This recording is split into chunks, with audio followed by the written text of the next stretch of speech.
China-Japan relations have deteriorated sharply, and the CCP has gathered over 100 warships in the eastern seas, striking a posture of preparing for a fight. When the news was reported by foreign media, Beijing refused to acknowledge it. It almost seemed embarrassed to deny its own display of force, depriving Chinese nationalists inside the Great Firewall of an opportunity to triumphantly celebrate. In reality, the CCP is bluffing, loud on the outside, hollow on the inside. Hundreds of warships assembled may look impressive, yet behind the spectacle, one can almost hear the CCP's fragile ego shattering. And then, with just one sentence, if Taiwan is attacked, Japan's new Prime Minister Sanai Takaichi pierced through Beijing's fake aura of strength. Beijing threatened decapitation operations, economic sanctions, and even lodged diplomatic complaints everywhere it could. Unexpectedly, Trump followed up immediately. With great fanfare, he signed the Taiwan Assurance Implementation Act, and the media captured photos of a highly ceremonial moment. This time, Xi Jinping could only swallow his frustration, silently, painfully, with no way to fight back or even publicly express anger. Yet the CCP's scheming cannot be washed away so easily. Trump has vowed to end the Russia-Ukraine war, while French President Emmanuel Macron approached Beijing urging Xi to help facilitate peace.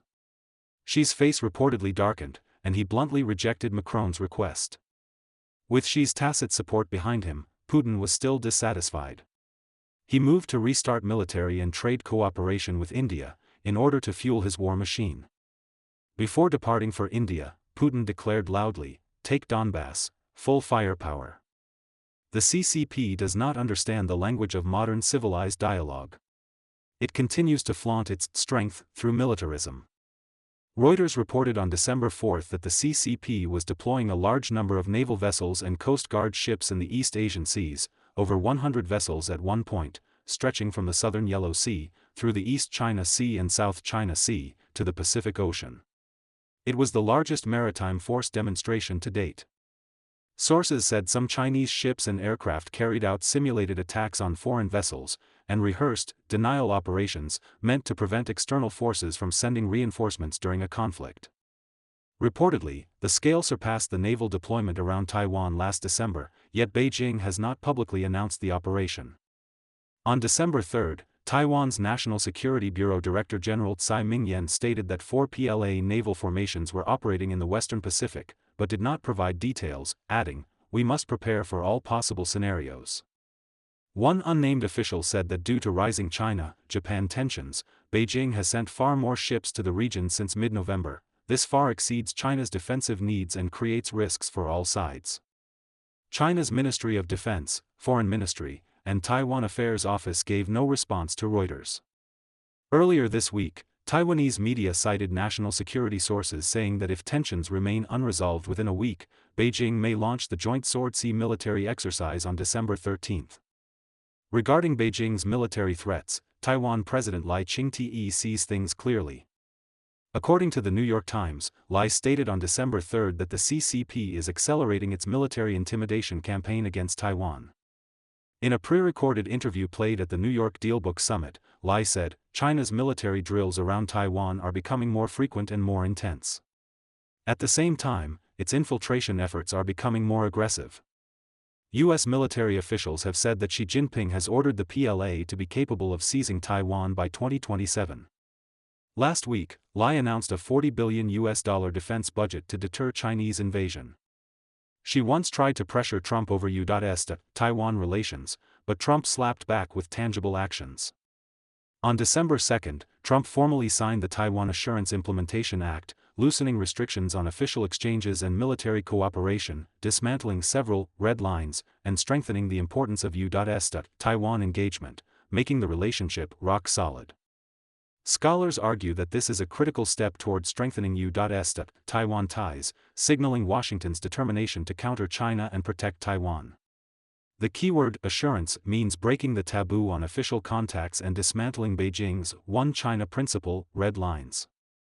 Interestingly, Trump may visit China in April next year.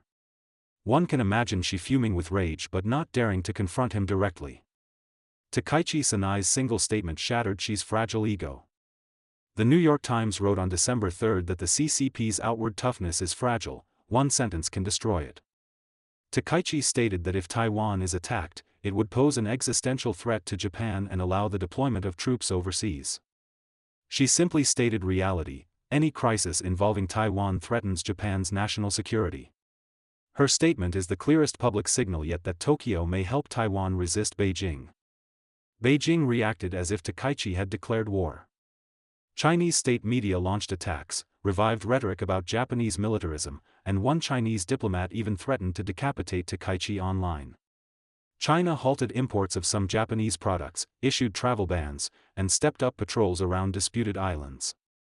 This time, Beijing's rage was not staged nationalism, but the result of a more dangerous reality: its plan to isolate Taiwan into forced unification is collapsing. The CCP believed time and pressure would slowly break Taiwan. If she concludes this strategy has failed, he may move toward faster, harsher coercion. For regional security, it is crucial that Tokyo and Washington stand firm, making clear that Chinese coercion will trigger a coordinated U.S. Japan response.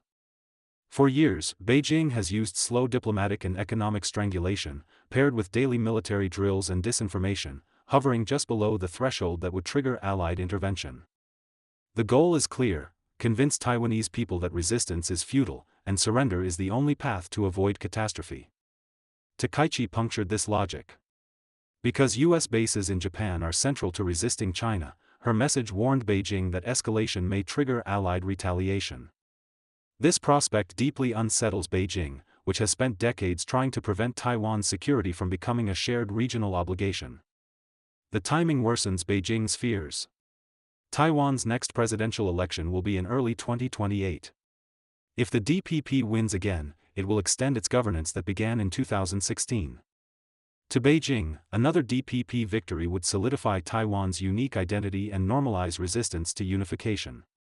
If that happens, China may feel compelled to escalate pressure. Can silence buy peace? No. Takaichi refused to stay silent. She bluntly laid out shared risks. China may be furious, but this clarity more reliably maintains regional stability. Meanwhile, Putin openly declared, use force to take Donbass. The New York Times columnist Thomas L. Friedman wrote on December 4 that Trump wants to end the war using the logic of civilized business negotiation, but Putin, like Hitler, seeks land and cares nothing for human welfare. Business is a win-win game. War is zero-sum, especially when one side is the aggressor. Trump's logic belongs to the modern world. But in another world, that logic may not work. As Reagan once said when asked how the Cold War would end, we win, they lose.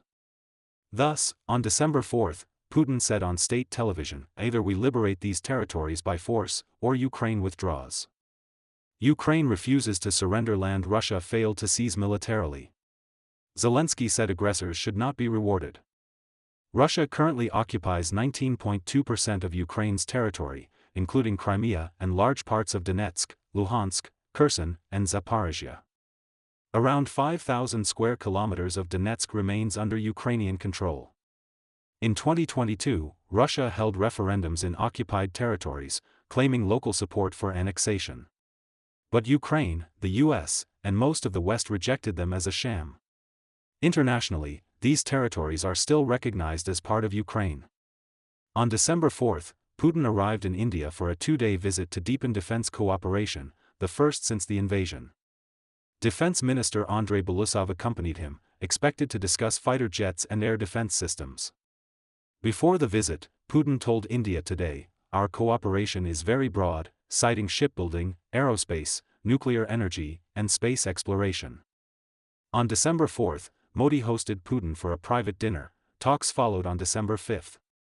Besides defense, trade is key. India walks a tightrope, depending on Russian oil while navigating tariff talks with Washington without angering Trump. Putin's visit occurs at a critical geopolitical moment, aiming to reboot relations. Professor Harsh Pant said, "For India, the visit signals strategic autonomy; for Putin, the trip signals the importance of the relationship." India describes Russia-India relations as among the most stable in modern history, acknowledging global geopolitical significance while downplaying expectations. Putin may want India, but he needs China even more. China's economic and military support has sustained Russia's war effort, yet Macron pressured Xi to help end the war, she flatly refused. Beijing claims to support peace, but never condemned Russia's invasion. China is Russia's key economic and political partner, largest buyer of fossil fuels, enabling its war machine. Europe accuses China of supplying military components to Moscow. In September, she granted special treatment to Putin and Kim Jong-un, inviting them to attend Beijing's grand military parade together.